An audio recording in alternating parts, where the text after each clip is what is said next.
राधे राधे, जय श्री कृष्णा, जय जय श्री राधे। श्रीमद् भागवत महापुराण 12वें स्कंद का 6वां अध्याय।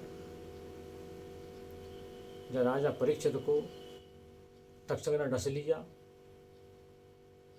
तो उनके पुत्र जन्मेजय को बड़ा क्रोध आया कि तक्षक ने मेरे पिता को डस लिया, तक्षक को मैं छोड़ूंगा नहीं।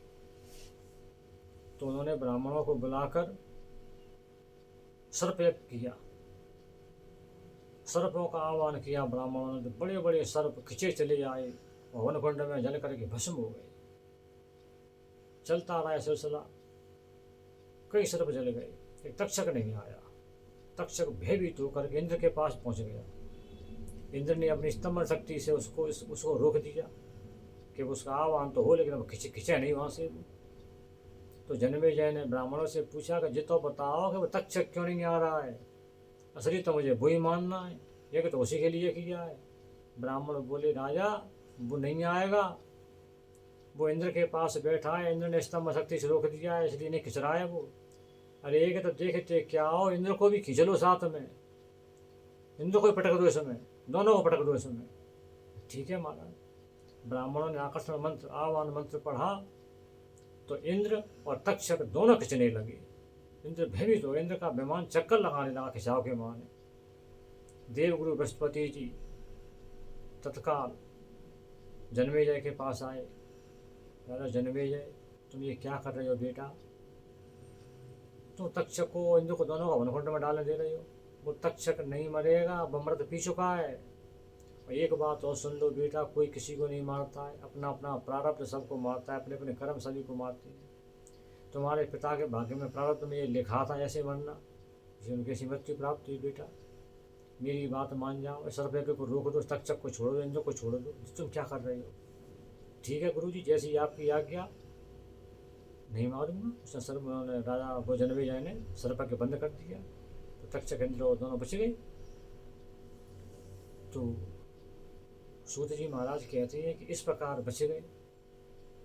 अब गुरु जी ने अब कहा बेटा कोई कटु वचन बोले तो तुम उसके सहन कर लो, उससे कटु वचन मत बोलो, किसी का अपमान मत करो, किसी का तिरस्कार मत करो। बेटा भगवान कृष्ण का भजन करो, नाम जप करो, उससे ही सब कुछ मिलने वाला है। ठीक है गुरु, आपकी आज्ञा मानूंगा, मैं ऐसा ही करूँगा, अब मैं कुछ नहीं करता। अब सूत जी महाराज कहते हैं कि सोनक जी ने मुझसे प्रश्न किया कि ये बात तो मैंने सुन ली, जन्मेजय का था तो सुन ली मैंने महाराज, अब मुझे ये बताओ कि ये वेदों का विभाजन कैसे हुआ। तो सूत जी महाराज बोले कि ब्रह्मा जी ने तो सृष्टि की रचना की तो ओंकार शब्द का ओंकार शब्द उत्पन्न हुआ ओम, उसमें से चारों वेद प्रकट हुए, ऋग्वेद, यजुर्वेद, सामवेद, अथर्ववेद। चारों वेद महर्षि पैल, निगद, वैशंपायन और जैमिनी को प्रदान कर दिए नंबर से। अब उन्होंने अपने अपने कई शिष्य बनाए, अपने शिष्यों को उन्होंने दे दिया, शिष्यों ने विभाजन किया, किसी ने कैसे भी, किसी ने उन्होंने अपनी अपनी अलग अलग ऋचाएँ लिखी, शाखाएँ लिखी, तो बहुत विभाजन हो गया वेदों का, कई शाखाएँ हुई वेदों की। वैशंपायन जी के एक शिष्य हुए थे याज्ञवल्क्य जी।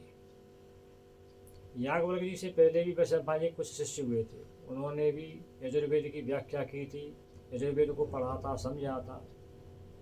लेकिन याज्ञवल्क्य जी ने क्या कहा वैशंपायन जी ने कि गुरुदेव ये तुम्हारे जो पहले के शिष्य हैं इन्होंने कुछ भी नहीं किया, इनके करने से क्या होता है, इनके प्रयास से तुमको जो ब्रह्म हत्या लगी हुई है उससे तुम उन्मोचित नहीं हो पाओगे, उससे तुम नहीं बच पाओगे, वो प्रायश्चित तुम्हारा पूरा नहीं हो पाएगा। मैं ऐसी तपस्या करूँगा, ऐसी कठोर तपस्या करूँगा कि तुमको ब्रह्म हत्या के पाप से मुक्ति मिल जाएगी। तो याज्ञवल्क्य जी को बड़ी गुस्सा आई कि अच्छा ये पहले के शिष्यों ने कुछ नहीं किया, तुम मुझे ब्रह्म हत्या से बचाओगे, छुटकारा दिलाओगे, तुमको इतना घमंड है। गुरु जी गुस्सा हो गए, तुम मेरे मंत्रों को वापस करो, मैंने तुमको यजुर्वेद के जो मंत्र दिए उनको वापस करो, तुम उनका अधिकारी नहीं हो। ठीक है महाराज, वापस कर देता हूँ। उन्होंने अपनी शक्ति से जो उन्होंने मंत्र पढ़े थे पूरे के पूरे मंत्रों की उल्टी कर दी, भमन कर दिया, सारे मंत्र की उल्टी करके नीचे गिरा दिए और चल दिए वहाँ से। अब जो ऋषि मुनि देख रहे थे इस क्रिया को, उन्होंने सोचा अरे ये तो पूरे के पूरे मंत्रों की उल्टी कर दी, पूरे मंत्र नीचे पड़े, इनको हम ग्रहण कर लें तो कैसा रहे। लेकिन संकोच में रह गए कि इन उल्टी किए हुए मंत्रों को हम ग्रहण कैसे कर सकते हैं, हमारी प्रतिष्ठा खराब हो जाएगी। तो वो ऋषि मुनि तीतर का रूप बना लिया, तीतर बन गए और तीतर बन के उन्होंने पूरे मंत्रों को चुंग लिया। उनको चुंगने के बाद वो जो शाखा बनी यजुर्वेद की, उसको कहते हैं तीतरी शाखा।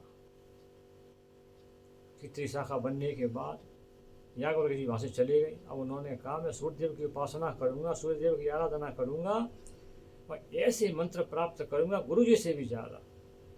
और सूर्य जी की बड़ी सूर्यदेव की बड़ी उपासना की, बड़ी तपस्या की, बड़ी प्रार्थना की। सूर्यदेव प्रकट हो गए, घोड़े पर सवार होकर आ गए। बोलो बेटा क्या चाहती हो? महाराज मुझे ऐसी यजुर्वेद की शिक्षा दो, ऐसे मंत्र दो गुरु जी से भी ज़्यादा। तो सूर्यदेव ने उनको यजुर्वेद की फिर उपदेश दिया, यजुर्वेद को पढ़ाया। सूर्यदेव ने इतने मंत्र दिए, इतनी ऋचाएँ दी कि वैशंपायन गुरु जी से भी ज़्यादा शिक्षा दे दी, तो उनसे भी ज़्यादा आगे निकल गए याज्ञवल्क्य जी महाराज। इस प्रकार पूरी शिक्षा प्राप्त कर ली उन्होंने।